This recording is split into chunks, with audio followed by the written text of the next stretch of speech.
Political rivals. కానీ highest single largest party BJP అయినా బీజేపీని ఓడగొడుతందుకు అన్హోలీ అలయన్స్ ఈ ముగ్గురు తీసుకొచ్చిండ్రు. వాళ్ళు పడిపోతే మేము వచ్చినాము, వాళ్ళు స్ప్లిట్ అయితే మేము వచ్చినాము. మేము పోయి స్ప్లిట్ చేయని అవసరం లేదు. ముగ్గురు జానీ దుష్మన్లు బీజేపీని ఓడగొడుతందుకు పార్ట్నర్స్ అయినరు. వాళ్ళు ఎంతసేపు పార్ట్నర్స్ ఉండగలుగుతారు? అయితే ఇక్కడ కూడా వీళ్ళు పార్ట్నర్స్ ఉండకుండొచ్చు. ఇప్పుడైతే అసెంబ్లీ చూస్తే కాదు, ఒకరి మీద ఎవరో యాక్షన్ తీసుకుంటారో మేము మంచిగా ఆరాంగా చూస్తుంటాం. అయితే అందుకే మా పొలిటికల్ సిచ్యుయేషన్ మంచిగా ఉంది. అందుకే అంటే ఎట్లా ఇప్పుడు రేవంత్ రెడ్డి కేసీఆర్ అవినీతి మీద చర్యలు తీసుకుంటాడా లేదా అని మీరు గమనిస్తున్నారా? గమనిస్తున్నాం, తీసుకుంటాడని మేము అనుకుంటున్నాం. మీరు కూడా తీసుకోవాలి కదా. ఇప్పుడు లిక్కర్ స్కామ్ లో కవితది ఇవన్నీ ఉన్నాయి కదా, మా మీద ఆరోపణ ఉండే కదా. ఒక్క నిమిషం, లిక్కర్ స్కామ్ కవిత చెప్పినందుకు, లిక్కర్ స్కామ్ లో ఆమె బిజినెస్ ఉమెన్ తిరిగింది. ఆమె గవర్నమెంట్ డాక్యుమెంట్ సంతకాలు పెట్టలేదు. అది కొంచెం కష్టమైతుంది, బ్లాక్ మనీ ఎక్స్చేంజ్ కష్టమైతుంది. ఒకవేళ గవర్నమెంట్ డాక్యుమెంట్ సంతకాలు అయింది, కాంట్రాక్ట్లు ఇచ్చిండ్రు, పని అయింది, అయితే అప్పుడు అల్కగా పట్టుకోవచ్చు. మేము కవితను పట్టుకునే దానికంటే అల్కగా, చాలా అల్కగా కేసీఆర్ మీద, కాళేశ్వరం మీద చర్యలు తీసుకోవాలి. లేకుంటే మన రియల్ ఎస్టేట్ మీద, మన కొడుకు రామారావు మీద చర్యలు తీసుకోవాలి. ఇప్పుడు వాళ్ళ మీద పడుతుంది. మీరు మా మీద కేవలము ఏంది ఆరోపణ, లిక్కర్ స్కామ్ ల కవితను పట్టుకోనందుకు మాకు ఆ చెడు పేరు వచ్చింది. ఇప్పుడు మీరు కాళేశ్వరం మీద, కేసీఆర్ మీద యాక్షన్ తీసుకోకుంటే మీకు చెడు పేరు వస్తుంది. మీరు ఒకటే మేమంటాము, ప్రజలు గమనిస్తున్నారు. అయితే నేను అనుకునేది ఏంటంటే, ఈ వచ్చే 2-3 నెలల రేవంత్ రెడ్డి గారు కేసీఆర్ మీద యాక్షన్ తీసుకోకున్నా, లేకుంటే పొలిటికల్గా ఆ పార్టీని ఖతం చేసినట్టు ఎట్లయితే ఇంతకుముందు కాంగ్రెస్లా 2/3 గుంజుకున్నారో, రేవంత్ రెడ్డి అట్లా తీసుకోకుంటే కాంగ్రెస్ పార్టీని టీఆర్ఎస్ ఖతం చేసేందుకు తయారున్నది. అవునా? తయారున్నది. తీసుకోవాల్సిందేనా టీఆర్ఎస్ లో? లేకుంటే ఎందుకంటే ఆప్షన్ లేదా? Congress party it's democratic party, one man party కాదు. ఎట్లయినా అన్ని పార్టీలు, ఈవెన్ బీజేపీలో కొంచెం డిఫరెన్సెస్ ఉంటాయి, ఒకరి మధ్య ఒక నాయకుడు, ఒకరి మధ్య. ఆ డిఫరెన్సెస్ ను, క్రాక్స్ ను పెద్దవి చేస్తుంది. ప్లస్ కొంతమందిని కొనేస్తుండొచ్చు. సో ఒకరినొకరు డీస్టేబిలైజ్ చేసే తమాషా నడుస్తుంది. అండ్ దాంట్లో నేను అనుకుంటున్నా, ఈ ఉన్న గవర్నమెంట్ గెలుస్తుంది, అంటే రేవంత్ రెడ్డి గారు అండ్ కాంగ్రెస్ పార్టీ గెలుస్తుంది. బీఆర్ఎస్ నెక్స్ట్ 2-3 months ఖతం అయ్యే అవకాశం ఉంది. ఒకవేళ ఖతం కాకుంటే నేను చెప్పినట్టు ఒక్క రోజు కరెంట్ లేకున్నా కూడా, అండ్ పైసలు లేవు, అండ్ కేంద్ర ప్రభుత్వం సహకారం లేకుంటే నిజంగానే కరెంట్ రాదు. కేంద్ర ప్రభుత్వం సహకారం లేకుంటే కాళేశ్వరం మీద యాక్షన్ కూడా తీసుకున్నా కూడా దాన్ని రిపేర్ చేసేందుకు పైసలు లేవు, ఎవరు కూడా లోన్ ఇయ్యరు. ప్రభుత్వం నడుపుతందుకు కేంద్ర ప్రభుత్వం సపోర్ట్ కావాలి, సపోర్ట్ ఇస్తుంది. అప్పుడు మేము అడ్వాంటేజ్ తీసుకుంటాము, ఇగో మా వల్లనే, మా సపోర్ట్ వల్లనే నడుస్తుందని. సో రాజకీయ పరిస్థితి సిచ్యువేషన్ మాకు చాలా మంచిగా ఉందని మేము అనుకుంటున్నాం. సో మొన్న లక్ష్మణ్ గారు కూడా అంటుండే, బీఆర్ఎస్ పని అయిపోయింది, ఇక పార్టీ దుకాణం మూసేసుకోవాల్సిందే అని. రాష్ట్రంలో ఉన్న పొలిటికల్ ఈక్వేషన్ గమనిస్తే, మీరు కాంగ్రెస్ తో ఫైట్ కంటే ఇప్పుడు బీఆర్ఎస్ ని ఆ ప్లేస్ నుంచి తప్పించి మీరు ఎంటర్ కావడమే కదా మీ టార్గెట్ ఫస్ట్?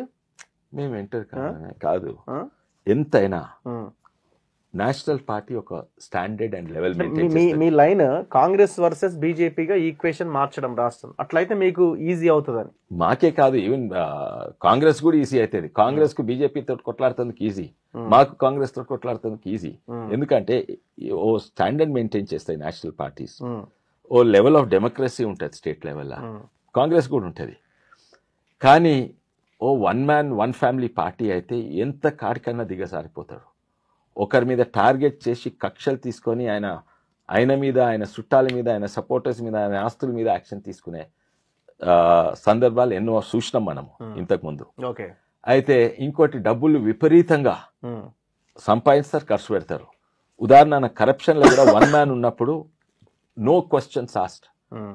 కాంగ్రెస్ అయినా, ఒకవేళ నేనే కాంగ్రెస్ ఉన్నా అనుకోండి, నేను కరప్షన్ తెస్తే ఇంకో కాంగ్రెస్ అయినా అడుగుతాడు, నువ్వు ఎట్లా చేస్తావు అంట అని. ఒకరినొకరు ఆపుతారు, వేరే వాళ్ళు అవసరం లేదు. అయితే ఈవెన్ బీజేపీలా ఒకవేళ అట్లుంటే, ఎందుకంటే దేశ level of one man party ఉంటే దోనో హాత్ సే కాతే పూछने वाला कोई नहीं रहता. అయితే ఇక్కడ ఉంటారు కాంగ్రెస్లో, బయట మేము కూడా ప్రశ్నిస్తాం, టీఆర్ఎస్ కూడా ప్రశ్నిస్తాం. కాంగ్రెస్లో వాళ్ళని కూడా ప్రశ్నించే వాళ్ళు ఉంటారు. అట్లా బీజేపీలు కూడా ఎవరైనా మరి అరాచకాలు చేస్తే బీజేపీ వాళ్ళే ప్రశ్నిస్తారు. ఇక్కడ ఆపేటోళ్ళు ఎవరు ఉండరు. అందుకే అదే కాక అన్నిట్లో చూడండి, ఇప్పుడు ఓట్లకు లేకుంటే విస్కీ బాటిల్ స్టాటిస్టిక్స్ చూడండి ఎలక్షన్ ముందు అప్పుడు ఎంత ఖర్చు అవుతుండే ఇప్పుడు ఎంత ఎన్ని విస్కీ బాటిల్స్ సేల్ అవుతున్నాయి. భాష చూడు, ఒక భాష స్టాండర్డ్ అయితే ఇప్పుడు చాలా మెరుగు. ఇప్పుడు బూతులు ఎవరు మాట్లాడతలేరు, లేకుంటే అది మొత్తం దిగజారిపోయిన పాలిటిక్స్ ఉంటుండే. అయితే ఆ పొలిటికల్ లెవెల్ లాంగ్వేజ్ అయినా లేకుంటే విస్కీ బాటిల్ అయినా లేకుంటే అరాచకాలైనా పోలీస్ను గుండాల తిరిగి వాడుకున్నాడు, ఇవన్నీ కూడా regional parties, family run parties, individual run party. అయితే ఈ చెడు కల్చర్ పోతుంది అండ్ ప్రజలు కూడా అదే చూస్తుండ్రు. ఒక మంచి స్టాండర్డ్ లెవెల్ తీసుకురావాలి రాజకీయాలలో, అదే చూస్తున్నారు. అండ్ ఇప్పుడు అది అవుతున్నది. మేము లేకున్నా కూడా ఒకవేళ మీ ఎంపీ ఎలక్షన్స్ తర్వాత ఈక్వేషన్ డిఫరెంట్ గా ఉంటుందా రాష్ట్రంలో? ఒకవేళ MP 100% Congress rival, 100% Congress rival and we are rivals to Congress. అంతేనా? అంతే. బీఆర్ఎస్ ఉండదు, బీఆర్ఎస్ ఉండదు, థర్డ్ ప్లేస్ ఉంటది, ఉంటే డిస్టెంట్ థర్డ్ ఉంటది. అండ్ ఎవరు కూడా గట్టిగానే ప్లాన్ చేస్తుంది కదా, సింపతి సానుభూతి ఇవన్నీ ప్రయత్నం చేస్తున్నాడు. హైదరాబాద్ పేరే మార్చుకున్నాడు టీఆర్ఎస్ నుంచి బీఆర్ఎస్ కు, పోయి మహారాష్ట్రాలు ఇక్కడక్కడ కర్ణాటక తిరుగుతా అన్నాడు ఇదైనా. అయితే ఎంపీ ఎలక్షన్స్ అదే కదా, మీరు నేషనల్ పార్టీ అన్నారు, నేషనల్ ఏడున్నది, నేషనల్ పార్టీ స్టేటసే రాలేదు మీకు. ఇంకా ఎక్కడన్నా గెలిచిండ్రా? అది అక్కడ మహారాష్ట్ర పోయి 20 సర్పంచ్లకు ఉంటుంది, అది అంతే కదా మహారాష్ట్రలో. అది నేషనల్ పార్టీ అవుతుందా? 10-20 మంది సర్పంచ్ కొంటే అందరు గమనిస్తున్నారు. ప్రజలు ఓటేసేది దాని కొరకు. ఎక్కడ? National level. ఈయన నేషనల్ లెవెల్ నేనే లేకపోయా, అయితే ఈయనకేసి ఏం లాభం? అంటే ఎంపీ ఎలక్షన్ లో గురించి నేను మాట్లాడుతున్నాను, ఓవరాల్ స్టేట్ గురించి మాట్లాడుతున్నా, ఓన్లీ ఇన్ తెలంగాణ గురించి మాట్లాడుతున్నా. అయితే only in Telangana definitely distant third place కు పోతుంది. అది మా వల్ల కాదు, అది కాంగ్రెస్. ఇప్పుడు కేసీఆర్ ని పలకరించి ఆయన్ని పలకరించే విషయం, పరామర్శించే విషయంలో మీ బీజేపీకి సంబంధించిన ఒక్క లీడర్ కూడా ఆయన వెళ్ళి పరామర్శించలే. కారణం ఏంటి? అందరూ నేను కూడా హైకమాండ్ నుంచి ఆర్డర్స్ అని అంటున్నారు. అంటే మీరు ట్వీట్ చేసిండొచ్చు కానీ హాస్పిటల్కి ఎవరు పోలే. కాంగ్రెస్ చాలా పెద్ద ఎత్తున పోయారు కదా, ముఖ్యమంత్రి కూడా పోయిండు. అంటే అది తీయగా చెంపదెబ్బ కొట్టేందుకు. ఓకే, అందుకే పోయిండు రేవంత్ రెడ్డి గారు. మంచి తీయగా మాట్లాడుకుంటూ చెంపదెబ్బ కొట్టించిండు. ఎందుకంటే రేవంత్ రెడ్డి గారిని ఎంత హింసించిందో అందరికి తెలుసు. సాలిటరీ కన్ఫైన్మెంట్ చేసిండు జన్వాడ కేసులో, ఆయన ఎన్నో కేసులు పెట్టిండు. తర్వాత ఆయన సొంత బిడ్డ పెళ్లికి తీసుకుపోయినప్పుడు హ్యాండ్ కఫ్స్ తో తీసుకుని అక్కడ తెరిచి మళ్ళీ లోపల పందిరిలు పోయి మళ్ళీ హ్యాండ్ కఫ్స్. ఇంత హింసించినా కూడా ఆయనకు దెబ్బ తగిలితే ఆయనకు హాస్పిటల్ ఉంటే పోయి కలిసి వస్తే ప్రజలు చూస్తుండ్రు. ఈయనటువంటి మనిషి కేసీఆర్, రేవంత్ రెడ్డి అటువంటి మనిషి తెలంగాణ ప్రజలకు తెలిసిపోయింది. అయితే సప్పుడేక మంచిగా తీయగా ఒక చెంప దెబ్బ వేసేసిండు. అది అట్లా నేను చూస్తా. కానీ మీరు వెళ్ళకపోవడానికి రీజన్ ఏమన్నా, మేము ఆల్టర్నేట్ అని చెప్పుకునే ప్రయత్నంలో భాగంగా మీరు వెళ్ళలేదని అంటున్నారు బయట. కాదండి, రేవంత్ రెడ్డి పోయింది ఒక కారణం కొరకు. అండ్ కొంతమంది అనుకుంటే జితేందర్ రెడ్డి గారు పోయినట్టున్నారు కేసీఆర్ని కలుస్తేందుకు. పోతే తప్పేం లేదు, పోకున్నా తప్పేం లేదు. ఎందుకంటే ఆయన వేరే పార్టీ సోషల్ మీడియాలో పెట్టినాం మంచిగా, హెల్త్ వైజ్ మంచిగా ఉండాలి అండ్ రాజకీయాలే మేము కొట్లాడతాము. ఆ మెసేజ్ పోయింది కిషన్ రెడ్డి గారు, మోడీ గారితో పోయింది, మోడీయే పెట్టిండ్రు. సరే ఇప్పుడు మీరు రేవంత్ కి చాలా దగ్గర కదా కొండా విశ్వేశ్వరరెడ్డి గారు, గతంలో ఆయన కూడా అడిగినట్టున్నారు పార్టీలోకి రమ్మని, అడిగారు కదా, ఏం లేదా? బిఫోర్ ఎలక్షన్ అసలు అడగలేదా? తను పిసిసి అయినప్పుడు తను వస్తే నేను బుకే ఇచ్చిన. ఓకే, అప్పుడు కూడా అడిగారు. ఆయన చుట్టుపక్కల ఉన్న వాళ్ళు అందరు అడిగిండ్రు, మన రామ్మోహన్ రెడ్డి గారు అడిగిండ్రు, ప్రసాద్ గారు అడిగిండ్రు, చుట్టుపక్కల. ఆయన అడగలేదు. ఆయన అన్నాడు నేను విషయాన్ని అడిగాను, ఆయన తెలుసు ఆయన గురించి. ఆయన ఏకంగా ముఖ్యమంత్రి అయ్యారు కదా, మరి మీరు ఎందుకు ఇంకా వెయిట్ చేస్తున్నారు? వెళ్ళాలి అని ప్రపోజల్స్ రావట్లేదా? ఏంది, రేవంత్ రెడ్డి ముఖ్యమంత్రి అయ్యింది కదా, పోయి తప్పక కలుస్తాను నేను. కలవడం పార్టీ మారే ఆలోచన అట్లాంటివి ఏం లేవా అంటున్నాను. అసలే లేవు. అసలు దేశానికి బీజేపీయే మంచిది, రాష్ట్రానికి కూడా బీజేపీ మంచిది. కానీ మాకు ఇప్పుడు అంత శక్తి లేదు. మీరు చూసిండ్రు, పెరుగుతుంది 7 నుంచి 14, 14 నుంచి 28, 28 నుంచి 10 ఏళ్ళలో 40 కంటే ఎక్కువ పెరుగుతుంది. బీజేపీ లాంగ్ టర్మ్స్ చూస్తుంది, ఓన్లీ ఎలక్షన్స్ వరకు కాదు. అయితే అండ్ 100% నేషన్ ఫస్ట్ అనే పార్టీ బీజేపీయే. దేశానికి కులాలు మతాలు చూసుకోకుండా సంక్షేమ పథకాలు అమలు చేసేది బీజేపీయే. ఏ కులం మతం ఉండదు అందులో. అందుకే నేషన్ ఫస్ట్ పార్టీ ఇది. నేను ఇంట్లోనే ఉంటాను, దాంట్లో అసలు డౌట్ లేదు. అండ్ తెలుసు, నేను ఒకవేళ నాది గోల్ ఏంది, ఒక పొలిటికల్ కెరియర్ కావాలంటే నేను అప్పుడే కాంగ్రెస్ పార్టీలో దునకటోని. నాకు పొలిటికల్ కెరియర్ కొరకు రాలేదు. ఓకే. మన ప్రాంతాన్ని, తెలంగాణకు, మా చేవలను మంచి చేసేందుకే వచ్చాను. రేపు మీరు చేవెళ్లలో గెలవాలి కదా, అవును, బీజేపీ నుంచి గెలుస్తారా? 100%. ఓకే. అంటే ఇప్పుడు మీ చుట్టుపక్కల మీ పార్లమెంట్ లో సీట్లు అన్ని పోయినాయి కదా, మరి అవును, కాంగ్రెస్ కూడా గెలిచింది కదా. కరెక్ట్. వికారాబాద్ లో షేర్లింగంపల్లి పోయింది, అని అదే almost, జనసేన, ఇంకో తాండూరు వచ్చినట్టుంది. తాండూరు తాండూరు కూడా కాంగ్రెస్ కాంగ్రెస్ జనసేనకి ఇచ్చింది. అయితే కరెక్టే, నేను అన్నా కదా 7 నుంచి 14% పెరిగింది రాష్ట్ర వ్యాప్తంగా. కానీ నా 7 కాన్స్టిట్యున్సీలా 350% పెరిగింది. అంటే ఓట్ పర్సంటేజ్ లాస్ట్ టైం 1,00,000 ఉంటే ఇది 3,50,000 వచ్చినాయి. అంటే నేను ఆ తాండూరు జనసేన కనెక్ట్ చేస్తే మాది యాడ్ చేస్తే 3,60,000 కూడా వస్తుండే ఆ జనసేన. అయితే అది చాలా 350% పెరిగింది. అది అసెంబ్లీ ఎలక్షన్స్ రా. ఇక్కడ ఈజీలీ ఇంకా దీన్ని డబుల్ చేస్తాం, అంటే 7 lakh ఓట్స్ తప్పకొస్తాయని. ఎందుకంటే ఎప్పుడు కూడా మీకు ఎన్ని లక్షలు వస్తే గెలుస్తారు అక్కడ? 7 లక్షలు వస్తే గెలుస్తాము. 7 లక్షలు వస్తే 6.5, 7, 3 ఇవి. ఒకవేళ నిజంగానే ఇది లేకుంటే 7 లక్షలు అవసరం. ఏది బీజేపీ మొత్తం ఖతం అయితే, బీజేపీ ఉంటే వాళ్ళలో 50,000, 30,000 గెలుస్తారు. అయితే అప్పుడు తక్కువ అవసరం. ట్రయాంగిల్ ఉంటే తక్కువ అవసరం.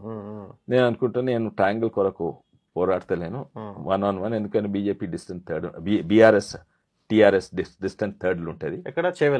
చేవెళ్ళ పార్లమెంట్ లో డిస్టెంట్ థర్డ్ ఉంటుంది. అండ్ అందుకే నేను 7 లక్షల కొరకు ప్లాన్ చేస్తున్నా. అండ్ ఇఫ్ నువ్వు పాత నా 2 ఎలక్షన్స్ కొట్లాడినా అందరూ ఎమ్మెల్యేలకు ఎంత వచ్చిందో దానికంటే డబుల్ నాకు వచ్చింది. ఎప్పుడు టీఆర్ఎస్ ఉన్నప్పుడు, మొన్న కాంగ్రెస్ ఉన్నప్పుడు. సో ఇప్పుడు కూడా 3.5 డబుల్ ఏంది 7 lakhs. అట్లా ఆల్వేస్ నాకు 7 ఎమ్మెల్యేల కంటే వాళ్ళకి ఎన్ని ఓట్లు వస్తాయి వాళ్ళకంటే డబుల్ నాకు వస్తాయి. సో మొత్తానికి రోహిత్ రెడ్డిని ఓడగొట్టిరు, ప్రజలు ఓడగొట్టిండు. మీ కష్టం ఏం లేదు అందులో. నేను అక్కడ పోయి చెప్పిన, నాకు వాళ్ళకి చెప్పిన ఎవడైతే బిఎల్ సంతోష్ మీద బురద చల్లిండ్రో, ఎవరైతే బీజేపీ మీద బురద చల్లిండ్రో, ఎవరైతే ప్రధానమంత్రి మోడీ ముఖం మీద బూడిది తూర్చుంటో వాడిని ఓడగొట్టమని చెప్పిన. అండ్ నాకు అక్కడ జనసేన ఉండే, జనసేన కూడా లాస్ట్ మినిట్ వరకు వాళ్ళకి సింబల్ రాలేదు. అయితే నేను అదే మెసేజ్ ఇచ్చిన. దాని కొంచెం ఎఫెక్ట్ ఉన్నది. కానీ ఆయన విపరీతమైన డబ్బులు, అంటే ఆయనకు రాంగ్ బిజినెసెస్, అన్ఎథికల్ బిజినెసెస్, నా కంపెనీలో కూడా తీసుకున్న దొంగతనం చేసిన సుబూత్ కూడా ఉన్నాయి. అవన్నీ నా పైసలే ఖర్చు పెట్టిండు వాడు. అంటే 67 కోట్లు ఖర్చు పెట్టిండట. మీ ఎన్ని పైసలు తీసుకున్నాడు ఉన్నాయి, అవి ఇన్వెస్టిగేషన్ అవుతున్నది, చెప్తారు. వాడు తప్పనిసరి జైలు పోతాడు. మీ పార్టీ లోపలేస్తలేదు కదా ఫామ్ హౌస్ కేసులో, కౌంటర్ ఫైల్ చేయనట్టుంది కదా. అది ఏమైందో చూడాలి. సో జైలుకి పంపిస్తారు మీరు? నేను అది పార్టీకి సంబంధం లేదు, మీ కేసులో మీరు పంపిస్తారు తప్పనిసరి. సో ఇక్కడ ఏమన్నా మీరు కాంగ్రెస్ కి సపోర్ట్ చేసిరా? ఎక్కడ? ఇప్పుడు ఈ తాండూరులో నేను కాంగ్రెస్ సపోర్ట్, నేను చెప్పింది ఏంటంటే వీడిని ఓడగొట్టామని, అంతే. Single line. అక్కడ పోయి ప్రెస్ కాన్ఫరెన్స్ పెట్టి ఇదే చెప్పిన, చూడండి మీరు, నేను కాంగ్రెస్ కు ఓటేయమని వీళ్ళకి ఓటేయని కాదు, వాడిని ఓడగొట్టమని చెప్పిన. అండ్ తర్వాత 2 పెట్టిన తర్వాత వీళ్ళకి సింబల్ వచ్చినాక జనసేనకు ఓటేయమని కూడా చెప్పిన. సో ఇప్పుడు రేవంత్ రెడ్డి పరిపాలన మీద మీ కామెంట్ ఏంటి? ఆల్మోస్ట్ ఒక 10-15 days అవుతుంది కదా. సో ఎట్లా ఆయన రూలింగ్ ఉన్నది, కొన్ని నిర్ణయాలు తీసుకున్నాడు, ప్రగతి భవన్ దగ్గర ఫెన్సింగ్ తీసేసిండు, ఇట్లా రివ్యూస్ పెడతా ఉన్నాడు కాళేశ్వరం మీద, దాని మీద, దీని మీద. First till the assembly first day వరకు పర్ఫెక్ట్ ఉన్నది, అంతకంటే మంచి. ఫస్ట్ డే వరకు. ఈ అసెంబ్లీ తర్వాత అసెంబ్లీ రాజకీయాలు నడుస్తుంటాయి, అది నార్మలే. కానీ అంతవరకు 100లో I will give him 200 marks. ఎందుకంటే ఎవ్వరు అనుకో, ఫస్ట్ తీసింది ఆ కంచెలు.